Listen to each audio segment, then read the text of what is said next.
Seorang anak laki-laki dilahirkan sebagai bungsu dari 6 bersaudara. Ia adalah Teguh. Di usia 5 tahun, Teguh sudah kehilangan ibunda dan adik tercinta. Tinggal berdua dengan kakaknya di gubuk bambu. Ia belajar arti bertahan di tengah kesengsaraan.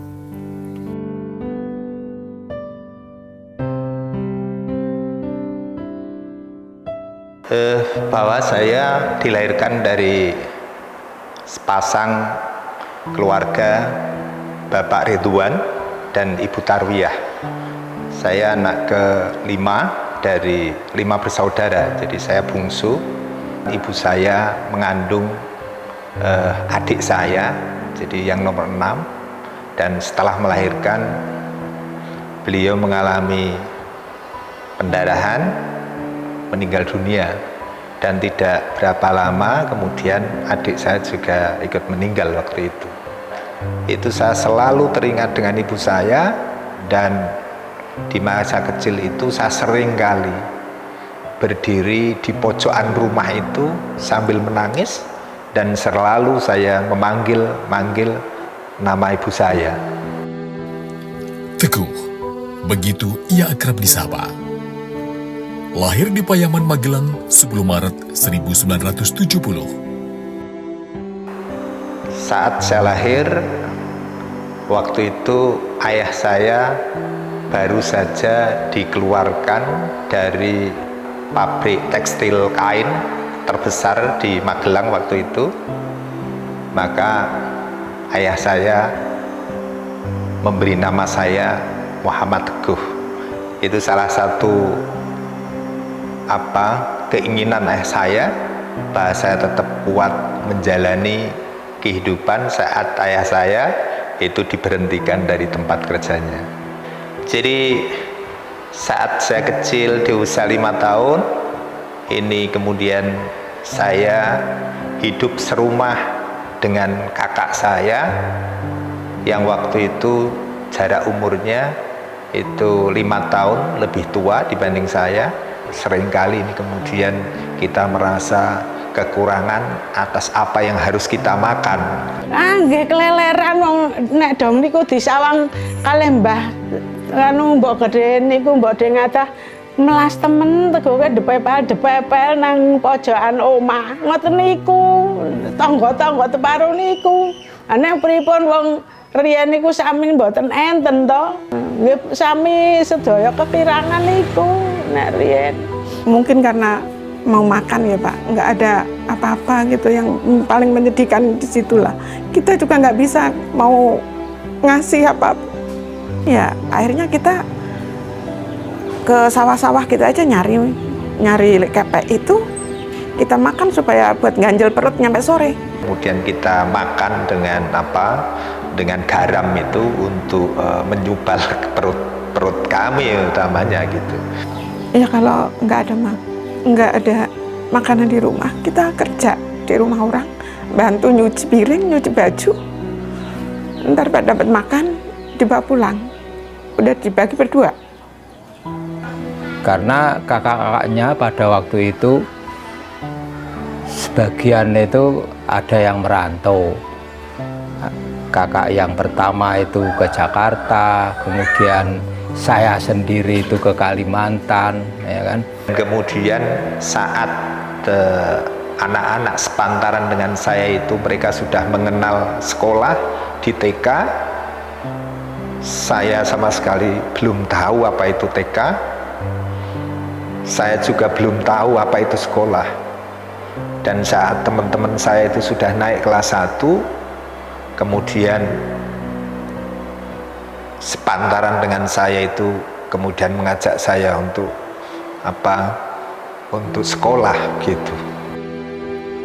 Dengan biaya yang sangat terbatas, Teguh menuntut ilmu di MI Ma'arif Ar-Rasyidin yang tak jauh dari rumahnya.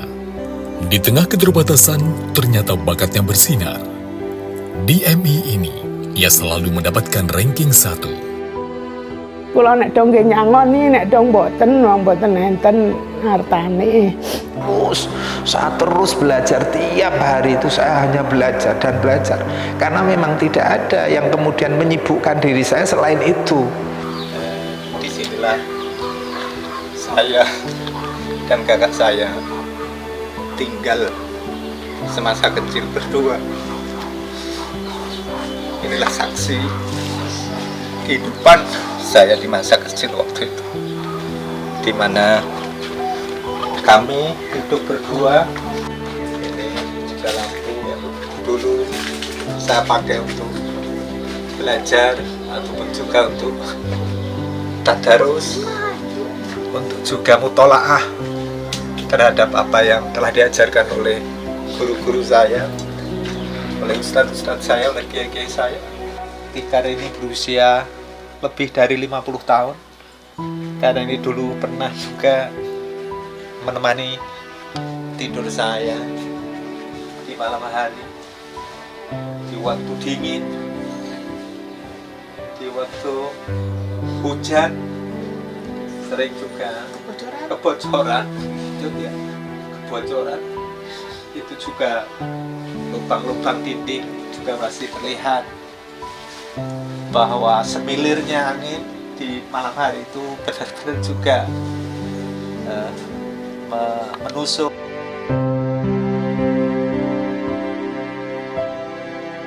Setelah saya lulus MI waktu itu, maka kemudian saya melanjutkan di pondok pesantren, jadi pendidikan kemasyarakatan Islam yang berada di kampung saya sendiri waktu itu.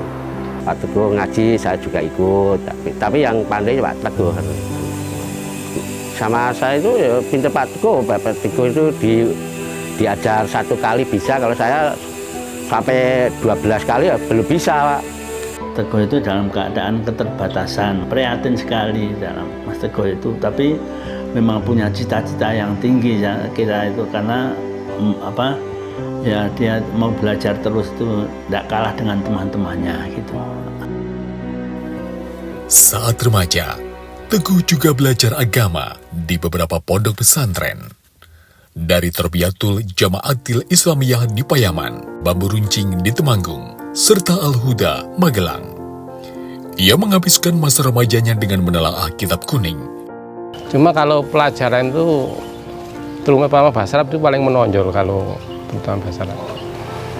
Terus dia itu mungkin sudah dari semasa sekolah itu juga sudah sering ini ngisi, diundang ceramah untuk kuliah subuh di luar daerah gitu, mewakili, mungkin Pak Yai kan bisa mewakili, itu juga sudah sering ceramah gitu.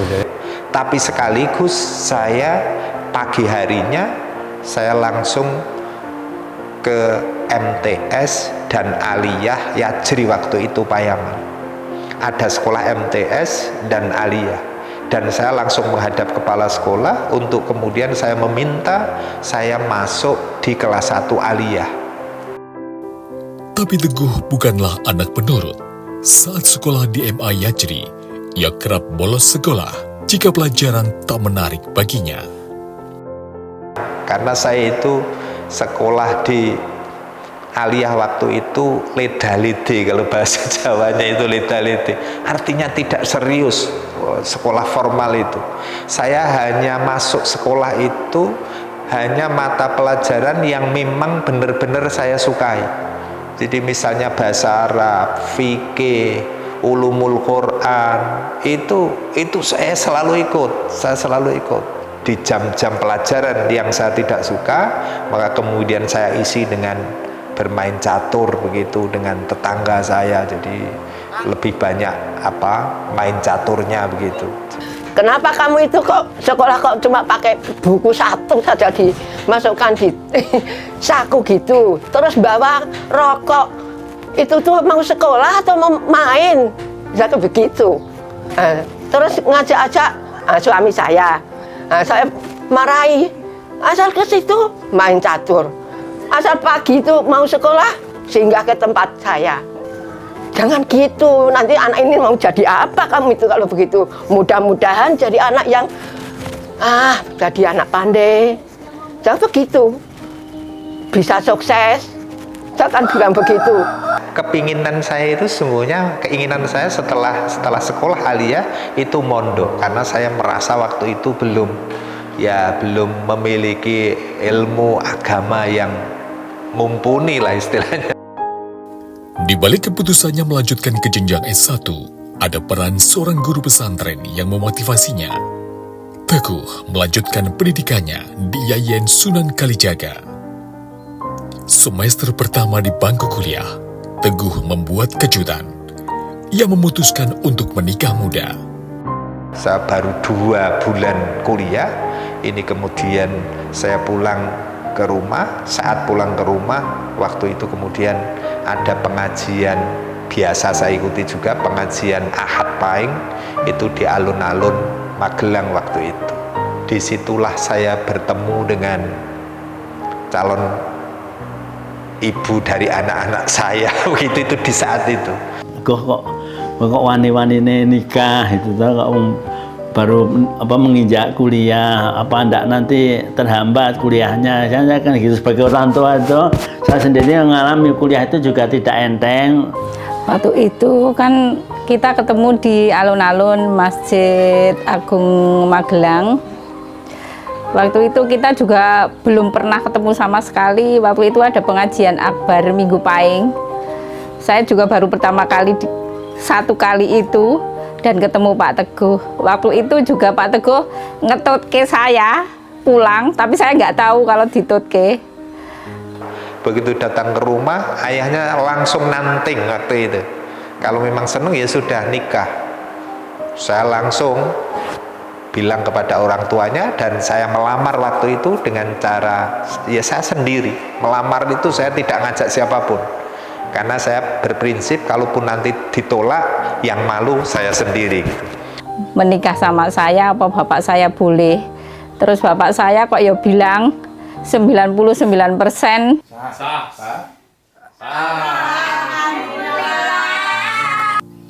Menikah dengan gadis asal Magelang dan kini dikaruniai 3 orang anak. Nah, saat saya menikah, kemudian kiai saya, guru saya di MA Yajri itu mendengar berita itu, saya langsung dimarahi. Maka waktu itu juga saya berjanji kepada guru saya, insya Allah saya akan bisa menyelesaikan studi saya di S1, bahkan insya Allah saya akan melanjutkan S2, itu janji saya kepada guru saya. Kemudian memberi kesempatan kepada saya untuk kemudian mengajar di sanawiyahnya itu. Dan kebetulan juga di Aliyah Magelang saya juga diberi kesempatan untuk mengajar juga. Tahun 1996, Teguh lulus dari Yayan Sunan Kalijaga dan kemudian mendapatkan beasiswa S2 di kampus yang sama dan lulus tahun 1999. Tahun 2001, Teguh bergabung di STAIN Tulungagung sebagai dosen. Itu asal benar-benar memiliki semangat yang kuat dan terus berusaha sekaligus tawakal, itu insya Allah bisa terwujud apapun keinginan kita. Mimpi itu tak pernah pudar. Di tahun 2008, Teguh menyelesaikan gelar doktornya di UIN Sunan Kalijaga. Nah, saya bisa kuliah itu tentu juga ternyata tidak terlepas dari doa kepala sekolah MI saya yang waktu itu mengubah nama saya dari Muhammad Teguh menjadi hanya Teguh saja di ijazahnya itu. Saat saya protes waktu itu, Pak, kenapa ijazah saya hanya ditulis Teguh? Akte kelahiran saya itu Muhammad Teguh. Kata Pak Kepala Sekolah waktu itu, ya sudah, tidak apa-apa, kamu saya namai Teguh saja biar mudah penyebutannya dan biar mudah penulisannya. Dan kamu saya doakan nanti setelah dewasa, setelah besar, kamu akan memiliki gelar yang lebih panjang dari nama Teguh itu sendiri. Tak hanya di ruang kuliah, Dr. Teguh M.Agi menjalani hidup dengan semangat berkontribusi. Sebagai akademisi, ia aktif meneliti dan menulis puluhan karya ilmiah yang menghiasi jurnal nasional maupun internasional. Jiwa organisasinya tumbuh dalam berbagai kegiatan kampus dan masyarakat. Tak lupa, sebagai mubalik, ia rutin membagikan ilmu agama di majelis-majelis taklim, membuktikan bahwa intelektualitas dan spiritualitas dapat berjalan beriringan. Tahun 2025, dunia akademik mengakui dedikasinya. Dr. Teguh MAG memperoleh jabatan akademik sebagai guru besar dalam ilmu filsafat agama. Sehingga kedua orang tua saya itu belum sempat melihat keberhasilan saya.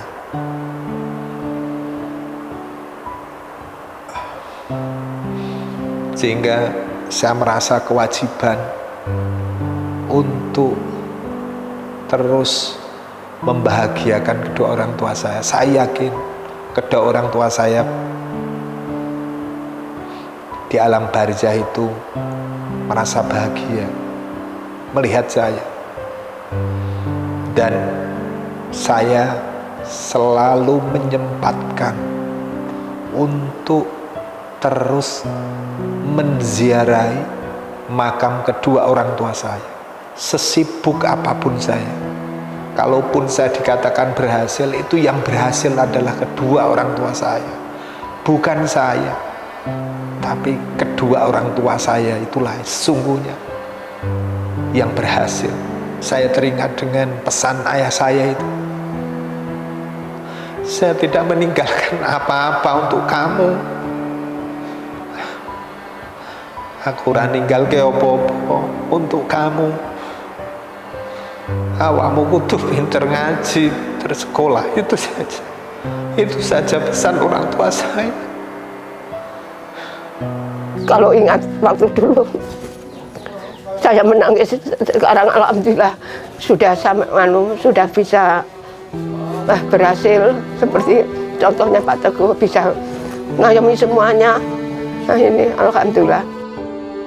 Profesor Dr. Teguh MAG, seorang anak dari gubuk bambu yang hidup dalam kesederhanaan, kini telah berdiri tegak sebagai guru besar dengan segudang cerita. Terima kasih yang sebesar-besarnya, terutama kepada Menteri Agama Republik Indonesia dan juga kepada Bapak Rektor UIN 1 Tulungagung, Profesor Dr. Abdul Aziz MPDI, dan juga tentu kepada seluruh anggota Senat, juga kepada seluruh sivitas akademika UIN 1 Tulungagung, dan wabil khusus kepada guru-guru saya, juga wabil khusus saya sampaikan terima kasih yang sebesar-besarnya, yang sedalam-dalamnya kepada istri tercinta Hajah Nur Trisnani yang selama ini telah sabar mengawal sekaligus menemani hidup saya, dan juga kepada anak-anak saya. Dan terima kasih juga kepada keluarga saya dan siapa saja yang tidak bisa saya sebutkan satu persatu sampai saya mendapatkan gelar profesor atau guru besar di UIN 1 Tulungagung ini. Saya hanya bisa mendoakan bahwa bantuan dari semuanya, semoga Allah memberikan balasan yang lebih baik. Perjalanannya membuktikan bahwa di balik setiap gelar yang gemilang selalu ada kisah tentang ketangguhan, doa, dan mimpi yang tak pernah menyerah.